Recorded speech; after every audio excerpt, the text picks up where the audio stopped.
नमस्कार दोस्तों। आज है विक्रम बेताल की दूसरी कहानी, पति कौन। यमुना के किनारे धर्मस्थान नामक एक नगर था। उस नगर में गणदीप नाम का राजा राज करता था। उसी में केशव नाम का एक ब्राह्मण भी रहता था। ब्राह्मण यमुना के तट पर जप तप किया करता था। उसकी एक पुत्री थी जिसका नाम मालती था। वह बड़ी रूपवती थी। जब वह विवाह के योग्य हुई तो उसके माता पिता और भाई को चिंता हुई। संयोग से एक दिन जब ब्राह्मण अपने किसी यजमान की बारात में गया था और भाई पढ़ाने गया था, तभी उनके घर में एक ब्राह्मण का लड़का आया। लड़की की माँ ने उसके रूप और गुणों को देखकर उससे कहा कि मैं तुमसे अपनी लड़की का ब्याह करूँगी। होनहार की बात की उधर ब्राह्मण पिता को भी एक दूसरा लड़का मिल गया और उसने उस लड़के को भी यही वचन दे दिया। उधर ब्राह्मण का लड़का जहाँ पढ़ाने गया था वहाँ वह एक लड़के से यही वादा कर आया। कुछ समय बाद बाप बेटे घर में इकट्ठे हुए तो देखते क्या है कि वहाँ एक तीसरा लड़का और मौजूद है। दो उनके साथ आए थे। अब क्या हो। ब्राह्मण, उसका लड़का और ब्राह्मणी बड़े सोच में पड़े। देवयोग से हुआ क्या कि लड़की को सांप ने काट लिया और वह मर गई। उसके बाप, भाई और तीनों लड़कों ने बड़ी भागदौड़ की। जहर झाड़ने वालों को बुलाया पर कोई नतीजा न निकला। सब अपनी अपनी करके चले गए। दुखी होकर वे उस लड़की को शमशान ले गए और क्रियाक्रम कराए।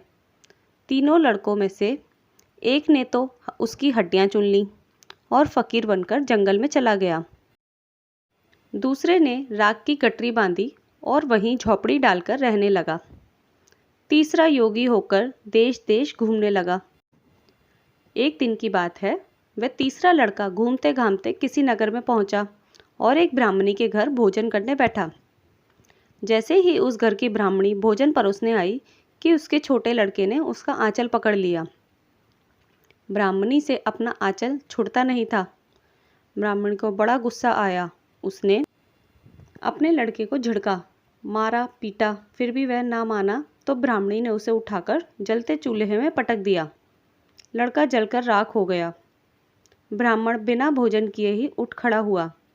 घर वालों ने बहुतेरा कहा पर वह भोजन करने के लिए राजी ना हुआ। उसने कहा, जिस घर में ऐसी राक्षसी हो उसमें मैं भोजन नहीं कर सकता।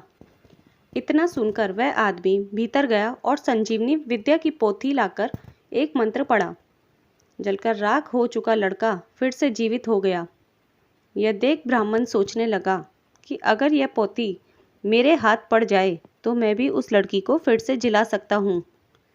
इसके बाद उसने भोजन किया और वहीं ठहर गया।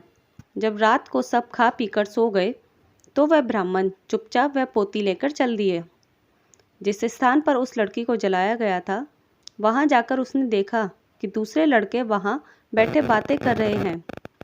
इस ब्राह्मण के यह कहने पर कि उसे संजीवनी विद्या की पोथी मिल गई है, वह मंत्र पढ़कर लड़की को जिला सकता है।